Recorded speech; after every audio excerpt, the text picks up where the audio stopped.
The origin of the vigilante program can be loosely traced to an event that would become America's answer to Pearl Harbor. On the afternoon of April 18, 1942, Jimmy Doolittle and his crack volunteer group prepared to embark on a surprise attack on Tokyo. This was no ordinary air raid. The attack was to be carried out by 16 Army Air Corps bombers deployed from an unlikely airstrip, the USS Hornet. The events of that rainy afternoon were unprecedented, not only because of the unique inter-service cooperation, but it proved that a Navy carrier was an effective platform for long-range bombing. The American strategy was effective. Doolittle's raiders had dealt an important psychological blow to a seemingly invulnerable adversary. The role of the aircraft carrier in this attack would not be forgotten. Just 3 years later, American planes again dropped bombs on Japan. Only this time, the symbolism of the attack was overshadowed by the destructive power of the weapon used. The onset of the nuclear age brought with it a fundamental change in military thinking. Having delivered the final blow to Japan, the U.S. Air Force assumed the mantle as the sole possessor of the nuclear endgame.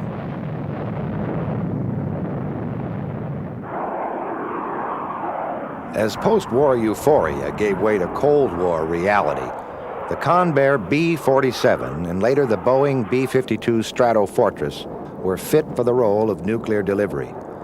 Long-range strategic bombing became a defense priority. Now equipped with an aircraft that could reach the Soviet heartland from American bases, the aircraft carrier was deemed redundant.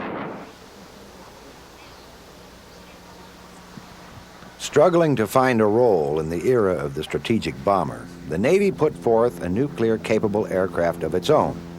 The North American A.J. Savage was clearly the result of the desire for a nuclear bomber combined with an inherent distrust of pure jet aircraft.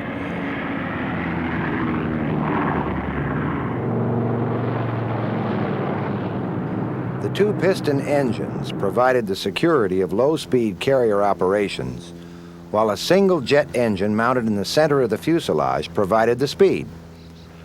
With two turning and one burning, the Savage was a clever hybrid. However, by the time it reached the carrier decks, it was already becoming obsolete. By 1949, the Douglas Company began developing its jet-powered follow-on, the A3D Sky Warrior. When the Navy ordered the Douglas Sky Warrior in 1949, it was clear that pure jet propulsion was gaining trust aboard carrier decks. Like most early nuclear bombers, the Sky Warrior was a massive plane. 76 feet in length and a 72-foot wingspan made it the largest plane ever to be deployed from the deck of a carrier. However, like most early large jets, the Sky Warrior was relatively slow. Unable to reach supersonic speeds, it was deemed vulnerable to rapidly improving Soviet air defense.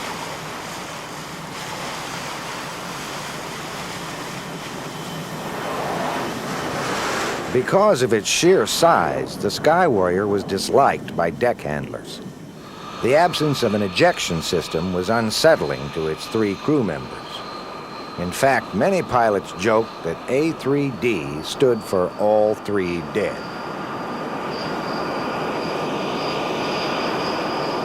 While the mammoth Sky Warrior assumed the more passive roles of electronic warfare and tanking, the Navy set out to find a nuclear bomber that would go faster than ever before. At the North American Aviation Plant in Columbus, Ohio, the challenge of creating a new nuclear bomber was given full priority. Headed by Frank Compton, the Columbus designers took the initiative in preempting the Navy's request for a new bomber. Beginning with sketches and slide rules, the small group delved enthusiastically into the uncharted waters of the aerodynamic unknown.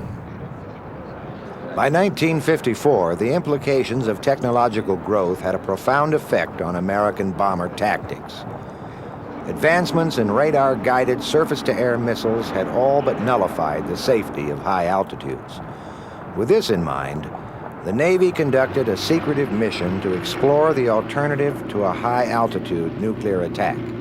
On this mission, an A.J. Savage would take off from Spain, fly all the way to Paris and back, under the French radar. The plane was never detected. The implications of low-altitude penetration for nuclear delivery were noticed by the engineers at Columbus. This low-altitude requirement was incorporated into their initial design, which was dubbed North American General Purpose Attack Weapon, or NAGPA. We initially designed a low-altitude version with all of the systems in it, the inertial navigation, the automatic systems, we had the rocket engine in it, and all of those things. And we called that the NAGPA, and that was presented to the Navy in 1953. So the Navy studied it.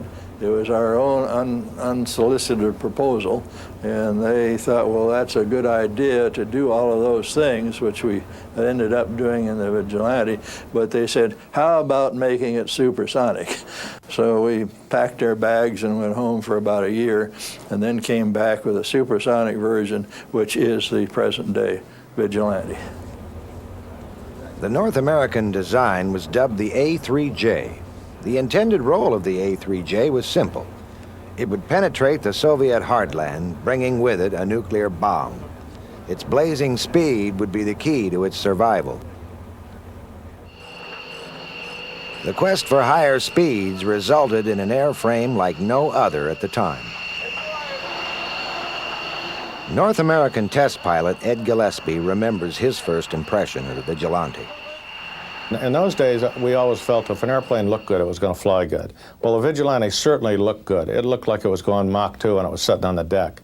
I couldn't believe that our engineering staff could stuff all the goodies in it that they finally did and still make the airplane carrier suitable or have the range or the legs that we finally ended up with. But it was such a good-looking airplane, and it still is to this day, that you just wanted it. It was a Cadillac of the fleet. The Navy's requirements were stringent, to say the least. The Vigilante needed to be launched from a carrier with zero headwind, yet it also needed to cruise beyond Mach 2. Aerodynamically, this is a contradiction. The lift required for the carrier takeoff suggests the need for larger wings. However, larger wing areas prevent the plane from reaching high speeds. Engineers coped with this dilemma by making the wing much thinner than was generally accepted. It was argued by some that the aerodynamic compromises put forth in the Vigilante were drawbacks created by an overly stringent Navy. After all, since aircraft carriers are generally moving, it would be extremely rare for a plane to be catapulted with zero headwind. This requirement was later relaxed, but not until after the engineering staff had taken extraordinary steps in making a flexible airframe that would revolutionize the way military aircraft are designed.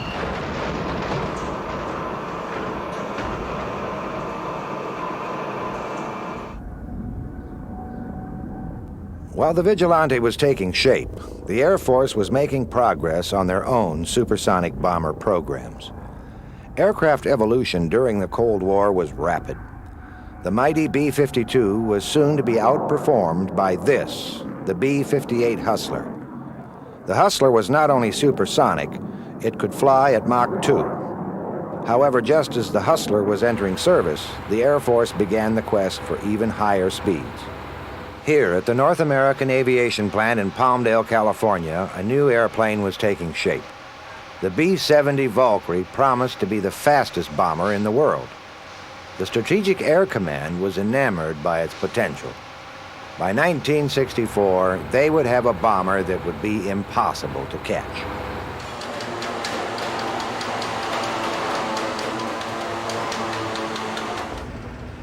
9,000 miles away, the American bomber programs were already making an impression. The American pursuit of supersonic bombers posed a great challenge to the Soviet military. Soviet airspace was immense, and an unwelcome bomber could penetrate the vast areas between air bases guarding the border. If a Mach 2 bomber were to penetrate, it would be nearly impossible for even the fastest Soviet fighter of the time to catch it. Soviet aircraft design bureaus were vaulted into the task of creating the ultimate fighter, a plane that could catch and destroy America's fastest bomber.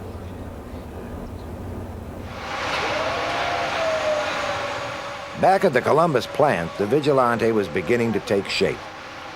By 1958, it was clear that this plane was revolutionary. It was the first plane to have fly-by-wire controls, the first to have a heads-up display, terrain avoidance, and a fully integrated inertial navigation, bombing, and electronic warfare system. Advanced aluminum alloys were also introduced. However, of all the Vigilante's firsts, there is one that few people know about. One of the things that we did in 1955 was look at the so-called stealth characteristics of the airplane, which now are high tech. And we checked the airplane. We built a range out here on the airfield where we could put a model and we could rotate the model. It was a copper screen model, and impinge radar signals onto it and measure the feedback. So we would rotate the model, and we'd actually design the airplane so that its radar reflectivity was concentrated at 2 points off of each side of the wingtips. And of course, when you're flying by something, why, you get a flash, but you don't get a large response. So we actually designed stealth into the Vigilante.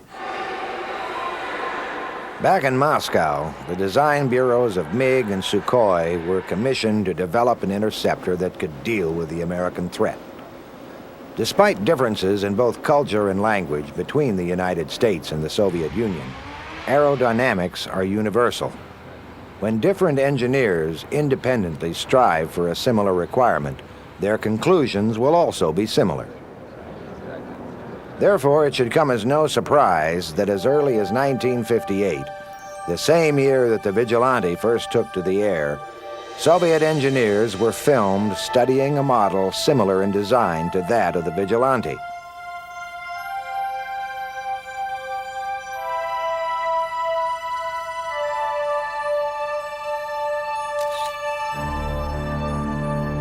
Despite the work done by Soviet designers on their own, it is likely that Columbus, Ohio frequently became the unofficial host of KGB agents. It would be hard for them to miss the sleek American bomber sitting out on the tarmac.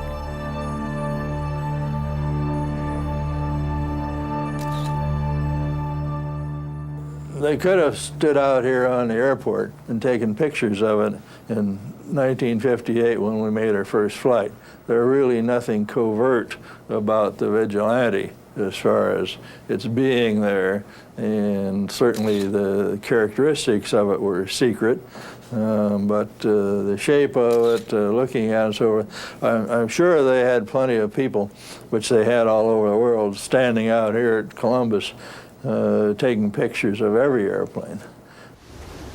Nevertheless, the Vigilante became a grave concern to Artem Mikoyan, the head of the MiG Design Bureau. Nikolai Machuk and Lev Shelengaya of the MiG Design Bureau were put in charge of the Soviet answer to the American bombers. An interceptor needs to be faster than the plane it chases. Therefore, MiG designers began the ambitious construction of a fighter that could push beyond Mach 3.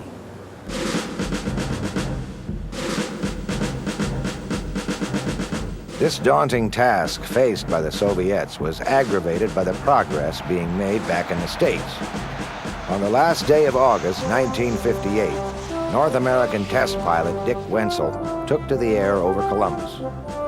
After the maiden flight, the Vigilante's prowess as a speedster began to truly shine.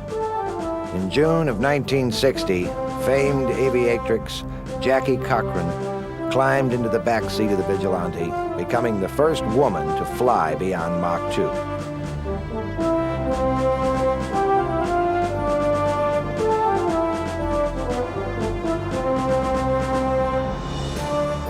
Later that year, the Vigilante set yet another record when Commander Leroy Heath climbed to over 91,000 feet while carrying a 2,200-pound payload. Although the Navy was enamored by the Vigilante's performance, certain residents of southeastern Ohio were less impressed. We broke a lot of windows in the early days. One lady sued us because of the loss of her parrot, had a heart attack, I recall that. We also had a very definite problem with a gentleman down in southeastern Ohio who owned a dynamite factory, and it was right under our supersonic corridor.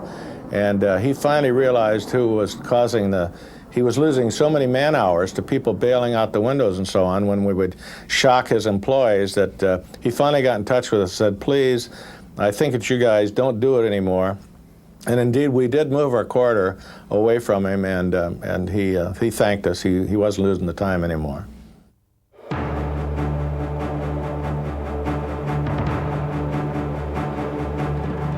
To a pilot flying a new plane, the ejection seat is the most important piece of equipment on board. Bucking the trend towards the British Martin Baker variety, North American designed its own, and in fact came up with the first seat to safely eject the pilot both above and below the speed of sound.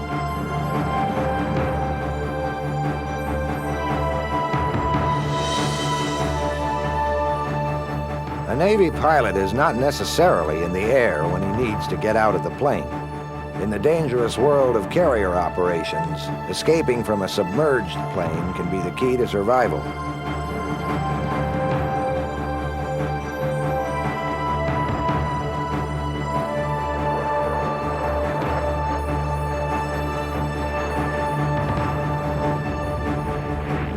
Dramatic footage shows both crew members successfully ejecting at 0 altitude.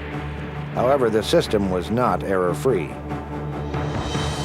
One time, I was flying at 42,000 feet on a first production flight, and a misrigged canopy, and this is the only time it ever happened, I might add, suddenly blew off. I lost my canopy at 42,000 feet at 1.42 Mach. And of course, it stunned me. It just explosive decompression. I was alone. Explosive decompression, and when I realized, I thought I had ejected, but seconds later I realized I hadn't. I throttled back, speed brakes out. My visor was down fully. My mask was on very tight. Of course, explosive decompression kicked it out. But when I finally got out of control, I realized I was still in the airplane, and the airplane was unhurt, except that I was open cockpit. So therefore, I claim, and nobody's ever, I don't believe that anybody's ever come close, but we have the fastest open cockpit flying record of anybody, 1.42 Mach.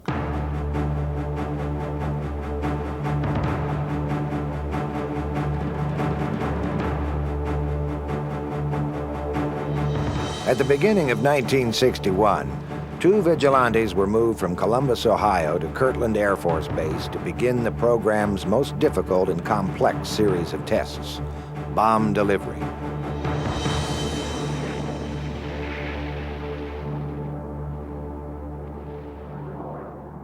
The method employed to release a bomb remains perhaps the most bizarre chapter in the Vigilante story.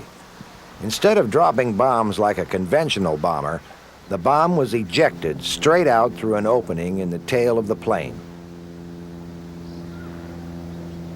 In the early 50s, high and fast were the most important elements in a bombing attack. However, with improvements in air defense systems, it became apparent that sneaking under the radar was the safer bet. For pilots carrying a nuclear bomb, this meant learning some extraordinary tactics. Our initial method was to fly the airplane straight and level at Mach 2 at 70,000 feet and drop the bomb out of the back of the airplane. As it would come out, the tail cone would come off the airplane, the bomb would come out like this and then go. And of course, the airplane was at 70,000 feet, so there wasn't an escape problem up there. Later on, of course, then we also decided that we could come in low, right on the deck, and pitch and automatically or manually program the airplane up into about a 40-degree attitude where the bomb would then come out And as the airplane continued, the bomb would come off and go towards the target. The airplane would then continue around and do an Immelman turn and then go the other way and escape. The other way was an over-the-shoulder, where you hit the target, you were right over the target. This was your IP, or your initial point. You pull up right there and right over the target, you released the bomb, you continued around like this. The bomb would go straight up and come straight down, and luckily by the time it hit you, you were off and away. For pilots, these hair-raising maneuvers were taxing enough without having to worry about finding and hitting the target. This was the job of the Radar Attack Navigator, or RAN, who sat in the back seat. Responsible for target and checkpoint acquisition, terrain avoidance, and a host of other duties, the RAN is crucial to the mission. The fact that the RAN, or the Radar Attack Navigator, was in a compartment completely isolated behind the pilot with no front view meant that you had to work very hard at coordinating the mission, getting your cockpit-to-cockpit chatter down to where it was both brief but informative. And as the navigator in the back would run sensors and navigate the airplane, the pilot in front is looking for visual cues and maneuvering the target in the end game. It was a wonderful experience to form the teaming that you saw between pilots and navigators. Before each mission, the RAN sets the course the pilot will follow en route to the target. Flying below radar means that mountains are as dangerous as enemy defenses. This is especially true at night or in poor weather. Former vigilante pilot Captain Joe Dyer is well aware of the importance of the man who sat behind him.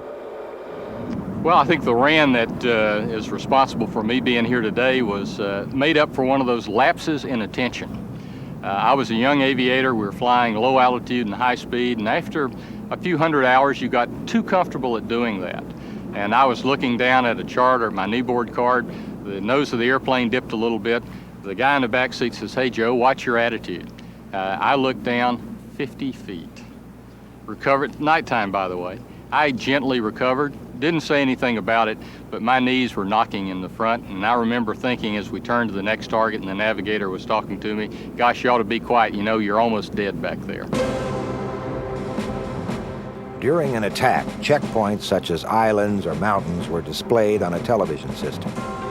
Such checkpoints were used to ensure the pilot was keeping true to course. Because onboard radar defeats the purpose of trying to remain invisible, the navigator was given a state-of-the-art inertial navigation system that provided him an accurate reading of his location without betraying his position. To ensure that the plane was keeping true to course, the navigator would occasionally flash his radar to verify checkpoints and correct any navigational error.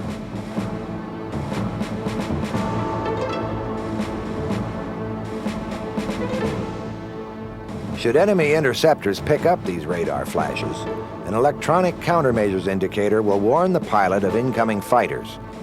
It will then confuse enemy radar by emitting false information concerning the whereabouts of the vigilante.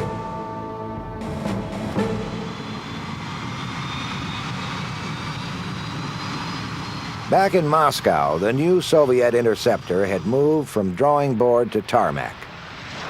This is film taken in the Soviet Union on March the 10th, 1964.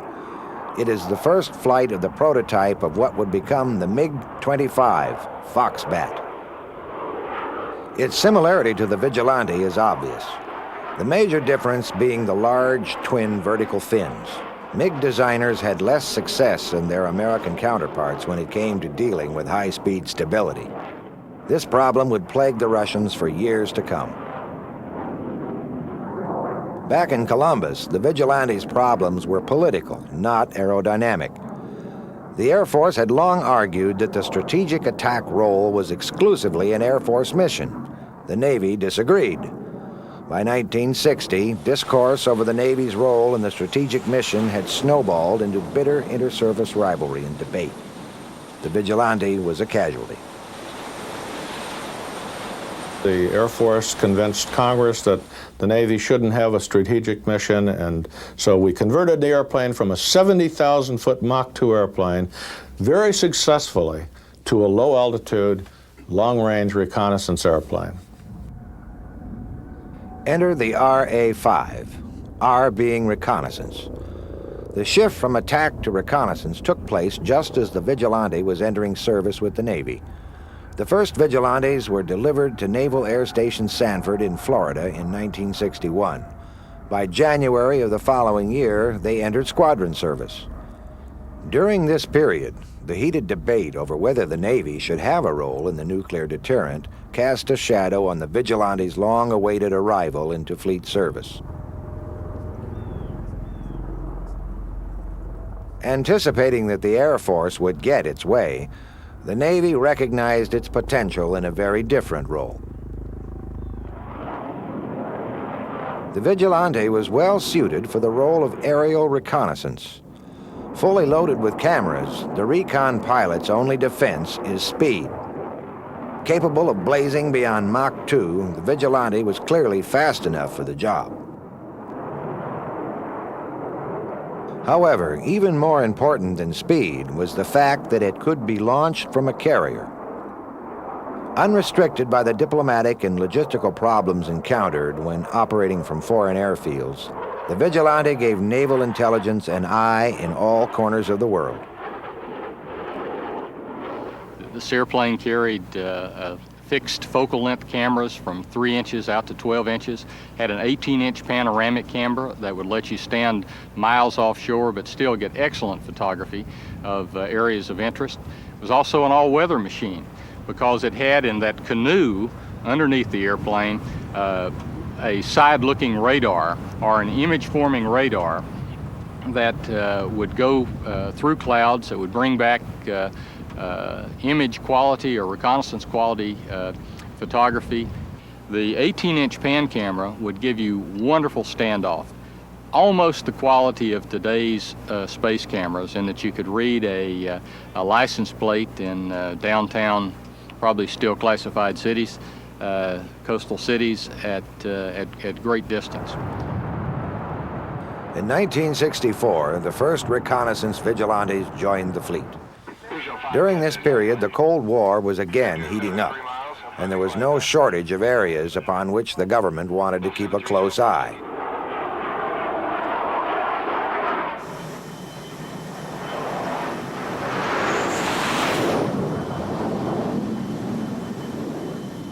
When the Vigilante returned to the ship, intelligence information recorded on tape and film are rushed to a highly specialized group of rooms several floors below the flight deck. This area, known as the Integrated Operational Intelligence Center, is where all of the processing and interpretation takes place. Vigilante pilots had 3 basic ways of gathering intelligence. One was to fly at very high altitudes to get a picture of activity deep within enemy territory. Another way was to briefly sneak across the beach very low to obtain a detailed picture of enemy defenses several miles inland. The third was a short-range beach reconnaissance to give details of a possible landing assault.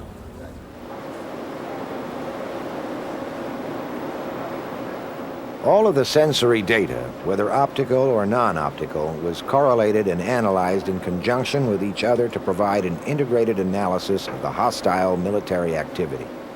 Such intelligence is then passed on to the air wing. From this information, tactical mission planning or orders of battle can be prepared and effectively carried out.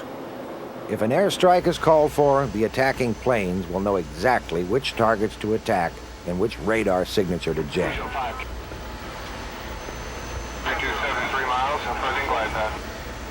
The information provided by the Vigilante is tactical, meaning that it gives a continuous and updated picture of the enemy during a wartime situation. Tactical recon was nothing new to the U.S. Navy. During World War II, Navy Wildcats were fit to carry large cameras. Stationed at forward bases in the South Pacific, photo pilots flew over Japanese-held islands before an amphibious assault. Navy bomber pilots studied the photographs and picked their targets before setting on their way.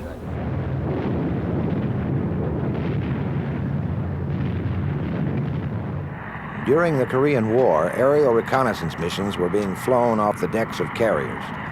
Photographic versions of the Grumman F-9F Panther brought back detailed pictures of Kim Il-sung's tank forces, supply depots, anti-aircraft batteries, and troop concentrations.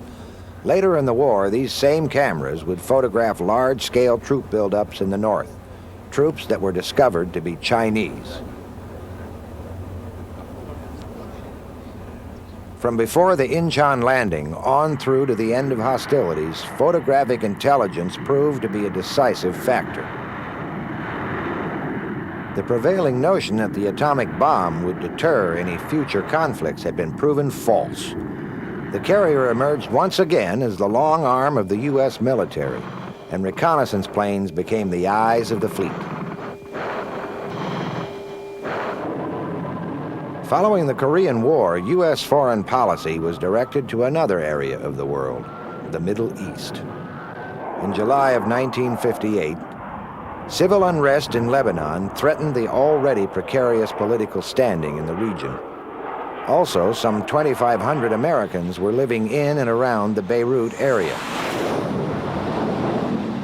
In preparation for an amphibious landing, photographic versions of the F-9F Cougar took to the skies over Lebanon, bringing back detailed pictures of troop buildups along the Damascus Road leading from Syria.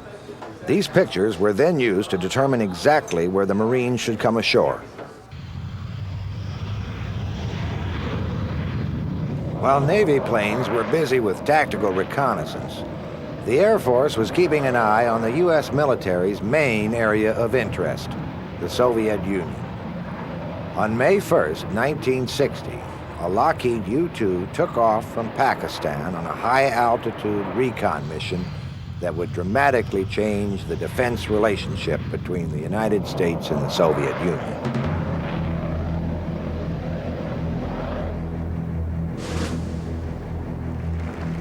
The U-2, flown by Francis Gary Powers, never made it to Norway.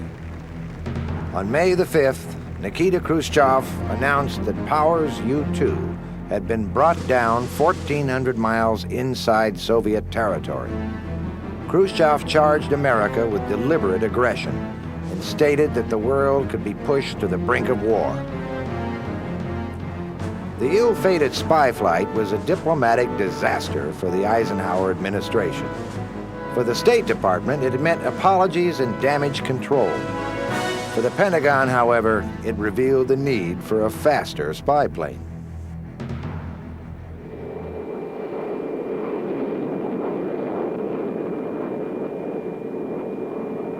When the Central Intelligence Agency was in charge of strategic reconnaissance missions, the Vigilante was being readied for its entrance into the fleet. Its prowess in the areas of speed and altitude had not gone unnoticed by the CIA.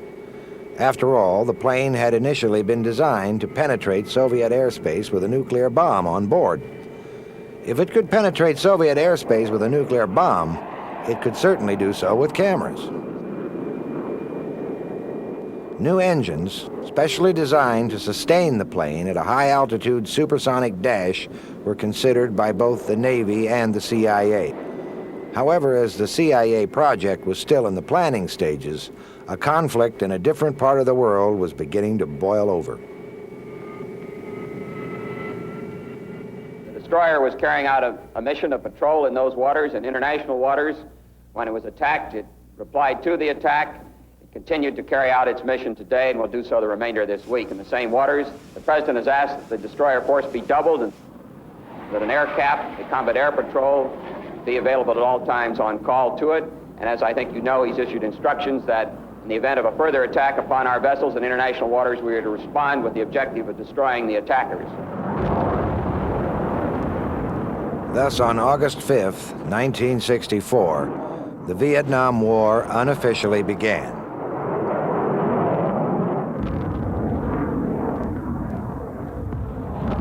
Airstrikes targeted North Vietnamese fuel depots, suspected military installations, bridges, and roadways. However, there was one major problem. Maps of North Vietnam were notoriously inaccurate. In some instances, these maps were as much as 4 miles in error. The problem this presented to American pilots is obvious. On the ground, American troops were forced to adapt to the guerrilla tactics they faced in both jungles and towns. From the day the first American soldier set foot in Vietnam, it was clear that fighting such an elusive enemy would prove difficult.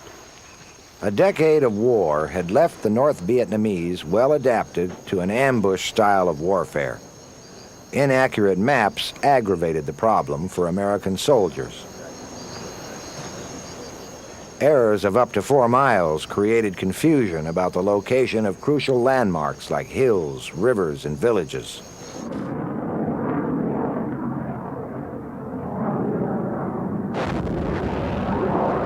Precision is imperative in close air support. With absolutely no room for error, the need for accurate maps was never more clear. Vigilante pilots entered the war in late 1964 aboard the USS Ranger. Shortly thereafter, additional Vigilante squadrons joined the combat area aboard the USS Kitty Hawk, Enterprise, Forrestal, Constellation, and America. The first task of Vigilante crews was to solve the problem of poor intelligence and inaccurate maps.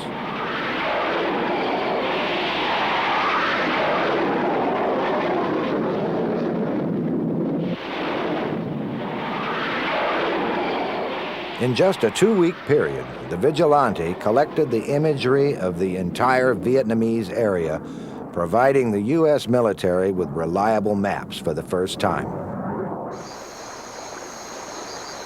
However, what the maps did not show was the complex network of trails and bridges upon which the North Vietnamese funneled supplies to the south.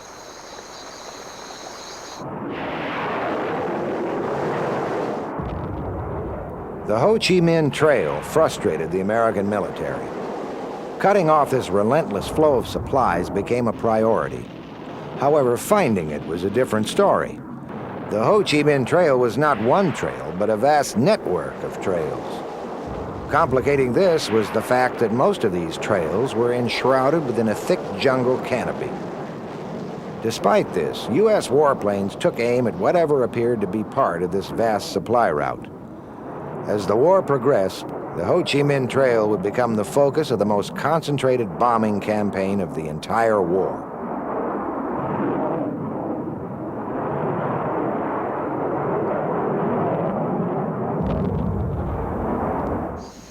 Despite the onslaught of bombs, supplies continued to pour into the south.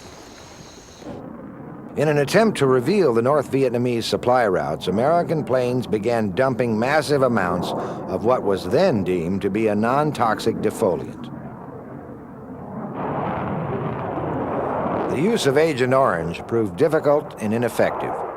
A much cleaner way of looking within the thick jungle canopy was carried out by the Vigilante. The infrared sensors aboard the plane could pick up heat energy from trucks or other activity along the trail.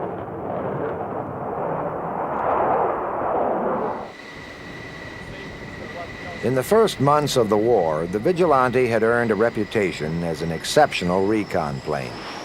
However, it had also established a less flattering reputation.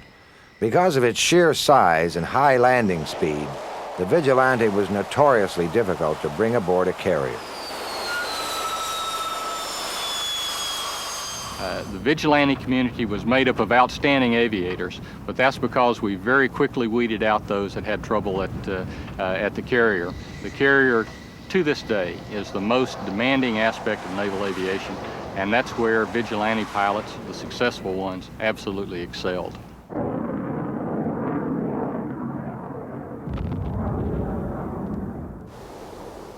By the cessation of bombing in 1968, the rolling thunder policies had transformed many areas of North Vietnam into a decimated moonscape. But the North Vietnamese proved resilient, as rebuilding commenced immediately when the planes disappeared. Working in conjunction with American bombers became the primary role of Vigilante crews. Before an attack, vigilante pilots would fly over a likely North Vietnamese target. After the bombing run, the vigilante would again fly over the target to assess the damage. Because he enjoyed the element of surprise, the vigilante pilot usually encountered little resistance before an attack. However, the post-strike flyover was a different matter. Some of the airplanes in Vietnam were lost because their tactics were to follow up a bomb delivery mission with reconnaissance, and pretty soon the Vietnamese were smart and they knew that after they got a few bombs, they were also going to get a vigilante. After a massive bombing raid, North Vietnamese gunners were ready at the trigger. In the north, anti-aircraft defenses were formidable. The sound of an American plane would cause the sky to erupt into a violent hail of artillery.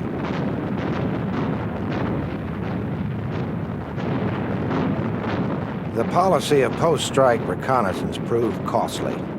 In fact, more vigilantes were lost over Vietnam than any other Navy plane during the war. 11 of the 18 airplanes lost were attributed to anti-aircraft artillery, proof that when flying at low levels, even the fastest and most sophisticated airplane is vulnerable to the oldest form of anti-aircraft defense.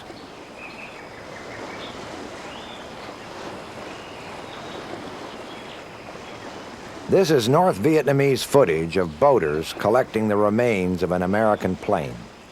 The pieces of the airplane seen on the boat are from a vigilante that left the USS Kitty Hawk on its last mission, May 19, 1967.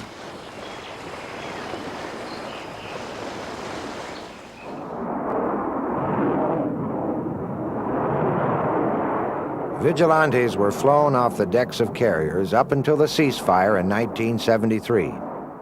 Designed to fly against the best the Soviets had to offer, the Vigilante spent most of its career flying against a more ambiguous enemy in the skies over Southeast Asia.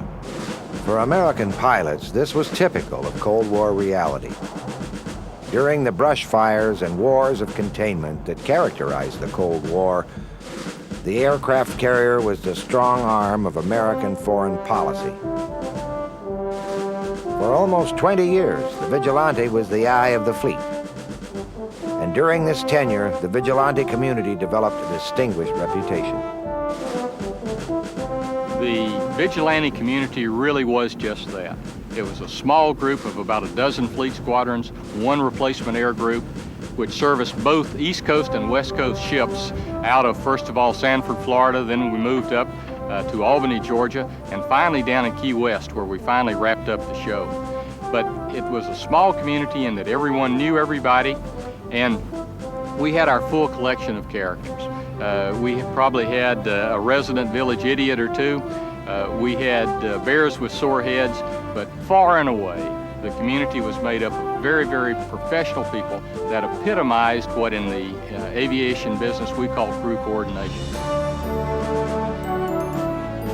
In 1979, the Vigilante retired from service with the Navy. Without question, it was the most effective and successful reconnaissance airplane ever to operate off the deck of a carrier. Even by standards extant nearly 2 decades after its heyday, the Vigilante's level of performance remains extraordinary. The technological and mechanical sophistication introduced by its designers have left a distinct impression on modern aviation. One of the Vigilante's major design firsts were its horizontal ramped intakes for its engines. Such intakes are now commonplace on military planes.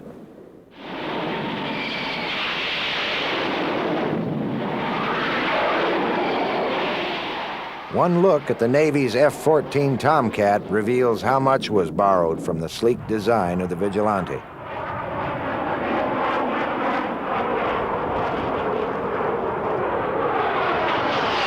The Air Force's mighty F-15 Eagle has also borrowed heavily from the four-sided Vigilante designers.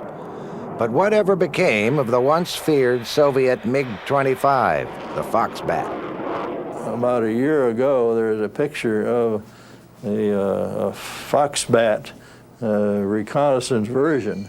And of course the Foxbat looks very much like the Vigilante, and it also has the same canoe on the bottom of it and so forth that our RA5C had. So I think today they are continuing to have a reconnaissance system which we no longer have.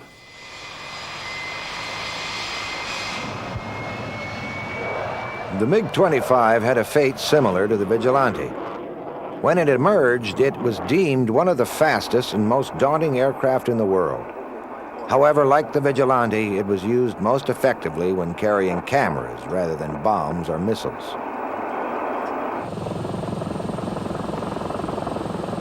When the Vigilante retired, with it went the Navy's ability to take an integrated picture of the battlefield. During Operation Desert Storm, it would be satellites, not airplanes, that kept an eye on the movements of Iraqi troops and Scuds. However, satellites have their drawbacks. Desert Storm, one of the big lessons learned, quote, was tactical reconnaissance. And they still in Desert Storm had to try to get satellite data to Washington and back to Desert Storm, which was a day later instead of an hour later. Satellite has a little problem getting electronic intelligence because it only goes over once every hour and a half, you know. We can be there continuously and know exactly where we are. With the end of the Cold War, there are now signs that dedicated tactical reconnaissance may be re-emerging as a defense priority. In the tradition of the Vigilante, an unmanned reconnaissance system currently under development promises to give battlefield commanders an eye in the sky.